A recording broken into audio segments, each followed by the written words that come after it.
como es la energía. ¿Cómo estás, Gustavo? ¿Qué tal, Rodo, querido? Gracias, como siempre, por estos llamados ya habituales de todos los lunes, ¿eh? Y un gran saludo a Yesmar también, y bueno, que se recupere pronto, y a todos los compañeros que todos los lunes hacen este excelente programa, ¿eh? Gracias a vos, Gustavo, por estar. Y bueno, el Sí, programa anterior estuvimos un poco cargados de entrevistas, teníamos el tema de Chile, estábamos apretados y no llegamos a darle el tiempo que requería algo tan importante como era esto que viene pasando con el gas y también, si querés, ¿por qué no?, con el petróleo, con la nafta, porque el tema energético, una política energética hay, aunque parece que no hay, pero quizás no es claro, la que no es la que nosotros queremos, pero hay. El tema es explicar cuál es y qué es lo que está pasando con la energía en la Argentina, ¿no? El programa pasado lo tuvimos con poco tiempo y es un tema que no se suele hablar en los medios hegemónicos claro. y que es muy necesario comprender y qué mejor que vos para explicarlo. Perfecto, Rodo, muchas gracias. Mira, yo creo que retomando un poco con lo que hablamos el lunes pasado, ¿no? Eh, la Argentina hace mucho tiempo que dejó de tener el control de su política energética. Y eso uno lo ve muy claramente en el tipo de funcionamiento del mercado energético nacional, ¿no? Sí, Que está, yo te diría, muy ligado a un esquema de concentración económica que está muy extranjerizado también, ¿no? Y que tiene, por otro lado, un esquema en un país federal como la Argentina, ¿verdad? En donde vos tenés, básicamente, si habláramos en términos energéticos, vos tenés las provincias productoras y buena parte del país que es un país consumidor de energía. Y sí, nosotros, producto de ese esquema extranjerizado y concentrado, vivimos también teniendo otro problema dramático, que es una especie de federalismo invertido o lo que yo calificaría mejor, la desaparición de un federalismo energético, en términos de que no hay en la Argentina un equilibrio en los intereses y las capacidades, te diría, ¿no?, entre las provincias que son productoras, hoy Neuquén a la cabeza, fundamentalmente en materia de gas y de petróleo también, pero sobre todo gas, y sobre todo el resto de las provincias patagónicas, donde hoy se preserva, diríamos, el núcleo de producción de gas y de petróleo fundamental en la Argentina, digamos, ¿no? Y el resto de las provincias consumidoras, que en, en el último periodo macrista, estos desbalances, Rodos, se han incentivado porque la energía ha funcionado, y justamente algo de esto decíamos el lunes pasado, ¿no?, a través de un esquema de altos costos inducido artificialmente por la dolarización de los claro. precios mayoristas, ¿no? ¿Te acordás que esto lo comentamos? Y esta es la base fundamental, yo te diría, de todos los desarreglos que estamos viendo, porque la energía es un insumo crítico fundamental y formador de precios en las cadenas de otros sectores productivos, ¿verdad? Y entonces lo que nosotros vivimos haciendo es jugar en contra de esto que a los economistas, viste, liberales les encanta tanto hablar de la competitividad sistémica, Sí, sí, sí. ¿no? Y competitividad sistémica que es permanentemente destruida o sobrecosteada, si se me permite la expresión, este neologismo, a partir de estos esquemas artificiales, ¿no? En donde el mejor ejemplo, Rodo, en los últimos años fue la política de incentivos a la producción de gas, que lamentablemente la compartió el último tramo del gobierno de Cristina, cuando Axel Kicillof fue ministro de Economía, ¿no? El primer plan gas que se generó, que daba reconocimiento de precios en dólares hasta $7.50 por millón de BTU. Y Eso fue uno de los condicionamientos que puso Chevron para ingresar en la Argentina. claro, Eh, y yo te diría que si vos te retrotraes al momento crítico, porque esto hay que recordarle a nuestros oyentes que viste que Argentina estatizó parcialmente después de la salida desastrosa de Repsol, indemnización de por medio. Nosotros le pagamos a Repsol por su desmanejo y por su destrucción de reservas más de $6.000 millones, uno de los peores negocios, yo te diría, en contra del interés nacional que la Argentina construyó en el periodo, en la etapa final del kirchnerismo, ¿no? sí. Veníamos de eso, Rodo, hay que recordarlo. Y una de las salidas virtuosas que se eligieron fue tratar de empezar a generar un desarrollo a través de una curva de aprendizaje, digamos, que se llama en el sector, sobre las reservas no convencionales de hidrocarburos en Vaca Muerta. Se eligió un sector de 20 kilómetros cuadrados, que se llama Loma Campana, muy rico en recursos de shale oil, o sea, es sobre todo petróleo no convencional, no más que gas en ese caso, y se lo hizo de la mano de Chevron, a la que se le dieron todo tipo de garantías, ¿no? De las que uno puede esperar, por ejemplo, en un país que más que funcionar como un país soberano, independiente, funciona como una estructura semicolonial, diríamos, ¿no? Porque se le dio la posibilidad, ¿no? Es decir, a cambio de recibir una suma muy importante de capitales, a cambio de eso se le dio la posibilidad de remitir utilidades al exterior de manera ilimitada, se le dio la posibilidad, además de que puedan extenderse esa situación por más de 30 años, que es, por ejemplo, el término de duración de la concesión que se estableció, y se creó un nuevo tipo de concesión, Rodo, que no existía en los contratos bajo la ley petrolera 17319, que tenemos desde el año 67 y otras legislaciones, ¿no? Que son las concesiones de explotación no convencionales. Para que sepamos cuánto duran esas concesiones, Rodo, son 35 años, diríamos. Incluso 5 más que las concesiones tradicionales de petróleo, diríamos, ¿no?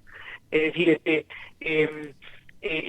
y a partir de ahí se crearon una serie de proyectos pilotos en donde hemos participado con YPF de la mano de empresas como Chevron o Dow Chemical, la norteamericana, en un gran emprendimiento de gas, que ha tenido sus saltos en estos 6 años, ¿no? Y que ha ido de la mano básicamente de los impulsos a estas políticas de oferta sobrevaluadas, ¿no? Infladas a partir de estos costos en dólares que decíamos, ¿no? Es decir, entonces, eso, Rodo, ha generado una dinámica, yo te diría, muy, muy compleja, porque estos esquemas van de la mano de otro asunto que me resulta relevante comentárselo y compartirlo con nuestros oyentes, que es que nosotros cedemos, como pasa en las negociaciones de la deuda externa, ¿no? Cedemos nuestra jurisdicción permanente en este tipo de contratos, ¿no? Y la cedemos a jurisdicciones internacionales. Por ejemplo, el contrato con Chevron estaba sentado en la jurisdicción de Delaware, que es una gran cueva continental, onshore, diría, dentro de los Estados Unidos, ¿no? Hablando de los paraísos fiscales, ¿verdad? Entonces, sí. Bajo este tipo de patrones ha funcionado el negocio con Chevron en Vaca Muerta. Es increíble cómo cualquiera sea el negocio, ya sea todos estratégicos, ¿no? Pero ya sea hidrocarburos, servicios, producción agrícola, todos están con la misma base jurídica, legal, montados, todos con banderas de conveniencia, todos con claro. Jurisdicciones libres, jurisdicciones libres en el manual libertario, ¿no? Libres claro. de dominación imperial.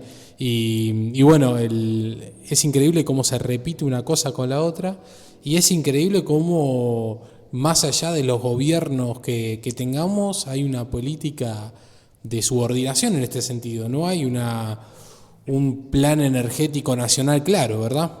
Sí, porque, a ver, yo te diría lo siguiente.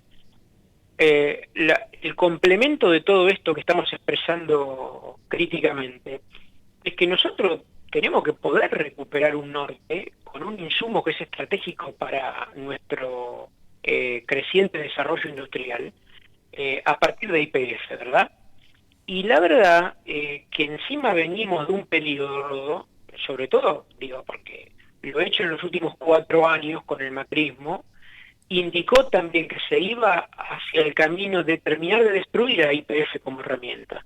¿Y sabés en qué nos dimos cuenta? Porque al mirar el trayecto que ha tenido la política hidrocarburífera de YPF bajo la administración de Macri, con sus 3 administradores de energía, ¿no? Empezando por el señor Aranguren, que es el que recreó para Vaca Muerta un nuevo plan gas con precios diferenciales, como estábamos viendo recién.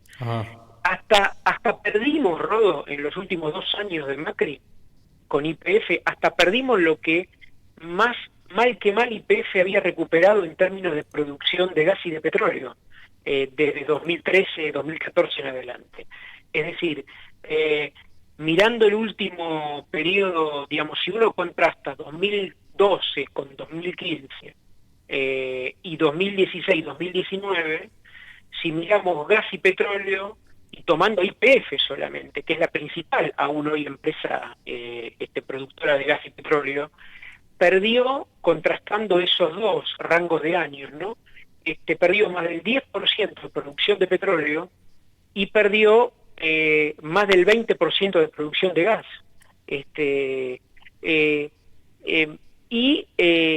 Se generó una dinámica todavía más ultraproductivista ligada a la depredación y al saqueo, que tuvo un gran protagonista con Macri en Vaca Muerta, en el caso del gas, que fue Tecpetrol, que es la subsidiaria de la firma Techint en las actividades hidrocarburíferas, que fue la gran ganadora de ese nuevo esquema de subsidios al gas creado por la resolución 46 del ex ministro Aranguren, ¿no? Sí. Que le reconoció, diríamos, también precios entre 6.50 y $7.50 por millón de BTU, cuando en el mundo, Rodo, es decir, esto en parte lo dijimos brevemente el lunes pasado, los Estados Unidos de Trump tienen hoy un precio promedio, y lo ha tenido en los últimos 3 años y medio, 4 años más o menos, ¿no? Del gas en millón de BTU, que está entre los $2.50 o $3. Claro.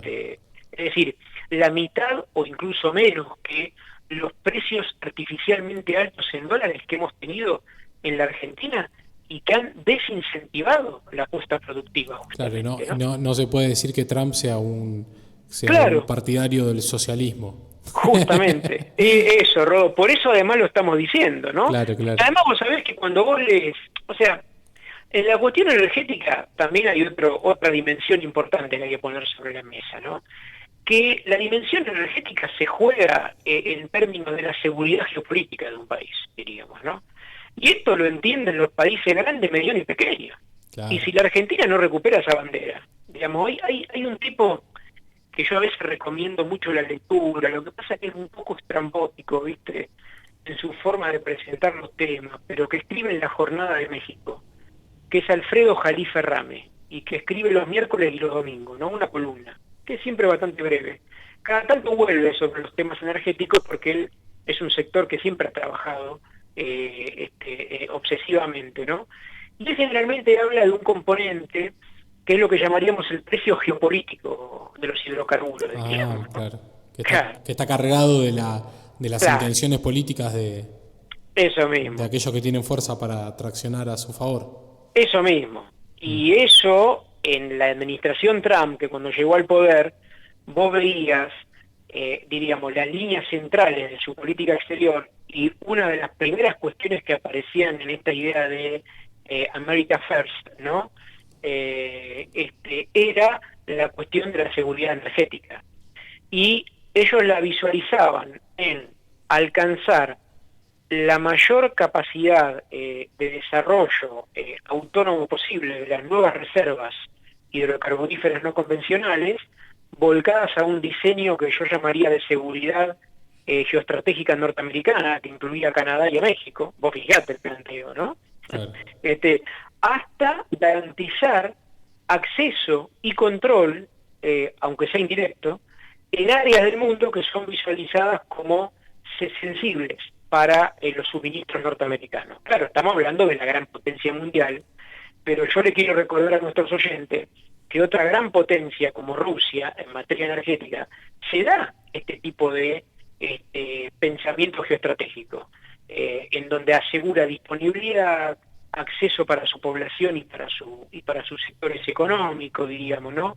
Y sabe que si no se garantiza un acceso a precios más o menos justos, razonables en función de los costos de producción real, ¿no? Es decir, todo se va al demonio, diríamos, ¿no? Es que ningún país del mundo ha crecido industrial, productivamente, ningún país se ha desarrollado con lo amplio de su concepto sin una inversión estratégica inicial de parte de cada uno de los estados. Más Claro. allá de sus ideologías de izquierda, de derecha, de centro derecha, Sí, de centro señor. izquierda, Claro. todos han corrido con un impulso y algunos, por lo menos la mayoría de aquellos que tienen posición dominante, siguen contando con el impulso estatal. Aún este ejemplo que dabas de Trump, siempre pongo el mismo ejemplo, ¿no? El Ministerio de Agricultura, en base a cómo administran el comercio exterior, el Ministerio de Agricultura de Estados Unidos, independientemente de quién gobierno pase, Claro. garantiza un cupo y un cupo con un precio establecido para el consumo interno de Mm, su población en cuanto a ganadería y a agricultura, y luego claro. el excedente lo libera para el comercio, para la exportación. Pero por lo que se ve, hay un Estado aún en el país que uno puede rápidamente identificar con lo más obsceno del capitalismo mundial, Claro. tiene una política de proteccionismo fuerte de sus industrias, de su consumo, porque aún los más liberales del mundo saben que sin un Estado fuerte en los sectores de decisión estratégica no hay desarrollo posible, solo lo que reina es la destrucción. Por eso quieren que los países que ellos dominan prime ese liberalismo total, porque prefieren que estén destruidos para que no les hagan competencia. Pero Esa es su verdadera competitividad. sí, eso mismo. Pero lo que pasa que si vos ves, por ejemplo, los liberales de la Argentina se encargan de invisibilizar esa perpetuación de relación de dominación, diríamos, ¿no? Claro.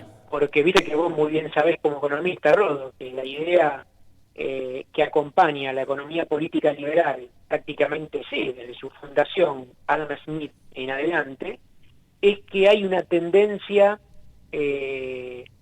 filosófica a naturalizar ciertos comportamientos o acciones de la economía que en realidad tienen que ver con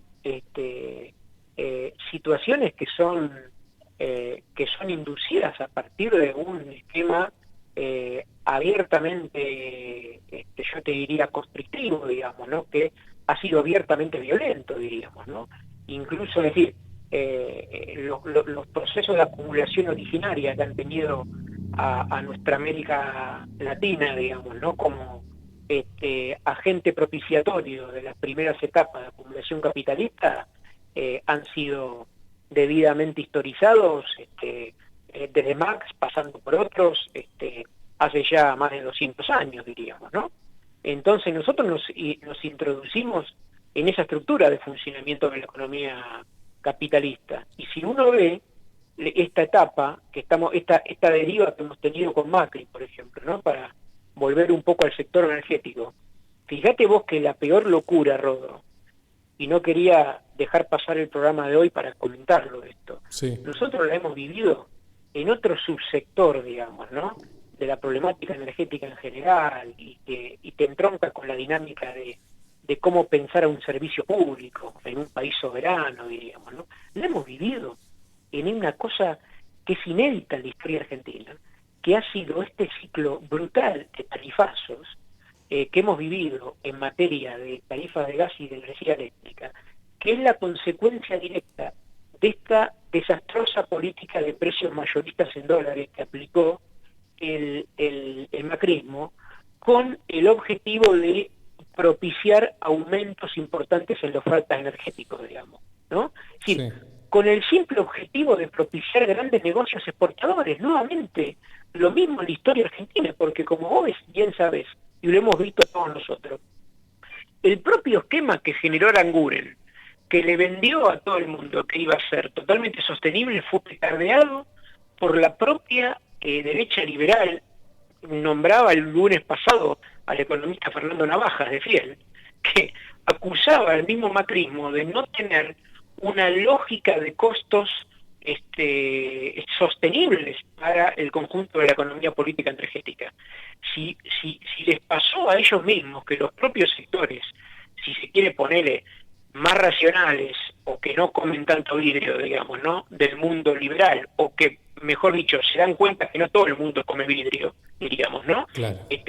Terminaron criticando semejante política, es porque vos te das cuenta que la insostenibilidad aparecía por todos lados. Y yo digo, es decir, tengamos esto en cuenta y este gobierno tiene que tenerlo muy en cuenta, porque yo lo que estoy viendo, Rodo, no sé si a vos te habrá pasado, empiezan a ver, es decir, yo creo que el gobierno nacional tiene lamentablemente una visión, por llamarlo de alguna manera, muy, es decir, a ver, es entre ingenua y hasta desideologizada, por llamarlo de alguna manera, respecto a lo que está pasando en el mundo, digo, en línea con los documentos que se están conociendo sobre lo que necesita Argentina en un contexto como el que estamos, porque, digamos, están llamando a exportar más, a poner en práctica actividades, digamos, ¿no?, que le permitan rápidamente al sector externo hacerse de dólares, cuando acá lo que falta, Rodo, es la visión sistémica de la economía argentina y sus limitantes estructurales. Claro. Digamos, y esto a mí me resulta increíble, que con todo lo que hemos vivido, digamos, ¿no? Es decir, el sector industrial hace más de una década que está estancado, digamos, ¿no? Y ha atravesado el gobierno de Cristina y el gobierno de Macri, por ejemplo. Y nos hemos encontrado con los mismos problemas de siempre, diríamos, ¿no?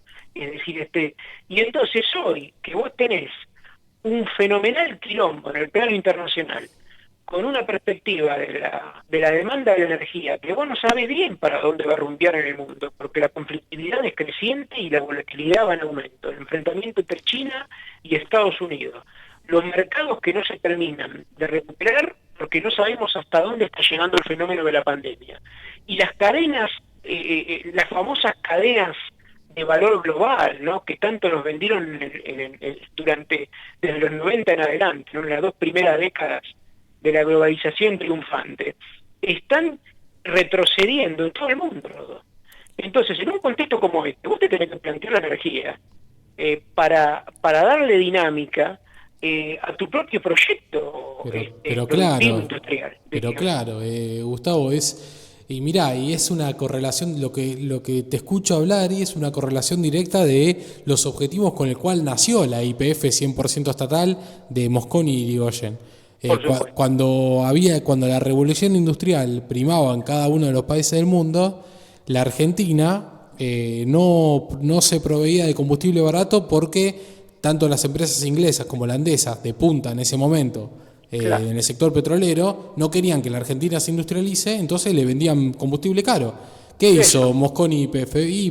Pusieron una empresa 100% estatal, dijeron la hacemos nosotros, y ahí empezó el desarrollo industrial. Entonces, si el inicio de YPF y de la energía en Argentina en gran escala se dio producto de la necesidad de industrializarse, hoy, 100 años después casi, 100 años casi después, podemos decir que no se está cumpliendo con el motivo por el cual se creó y que debería hacerse, porque como bien decís vos, en un contexto de crisis económica mundial, de recesión global, lo que es obvio y es necesario y urgente hacer es ponerse a producir los bienes, poner a traccionar, a funcionar la industria y producir los bienes que hoy importamos. No vas a salir al mundo a tratar de vender más productos en una economía totalmente paralizada. Lo que tenés que hacer es empezar a producir el ahorro de divisas, lo tenés que tener produciendo lo que hoy importás.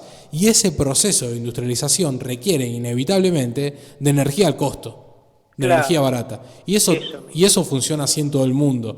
El pensamiento ese tonto, liberal, la falacia, tonto no, medio otra palabra sería, no tonto, la palabra que hay que utilizar. No, pero no la quiero decir. Ese pensamiento, esa falacia liberal de que hay que ser competitivo en cada una de las industrias, solamente la ponen, rigen para los países periféricos, porque para los países centrales, tanto la industria naval, como el comercio exterior, como la industria de la agricultura, como el acopio, como los recursos naturales, son productos todos, como la aeronáutica, son todas industrias subsidiadas o que trabajan al costo. Pero claro. Ese es el camino que hay que empezar a andar, es el camino histórico con el cual nacieron las grandes cosas de nuestro país y que no se ve, pero que sirve mucho aclarar estos temas y decirlos de esta forma tan clara que decís vos, porque si el conjunto del pueblo argentino, si el conjunto de las organizaciones políticas, partidarias, las agrupaciones, las fundaciones, todos están unidos en un mismo sentido de avance, seguramente más temprano que tarde esto va a cambiar. Si no, no. Si no hay conciencia colectiva, Eso. perdura la injusticia. Eso, yo coincido totalmente con eso. Me parece que hoy más que nunca, y creo que podría terminar diciendo lo siguiente, ¿no?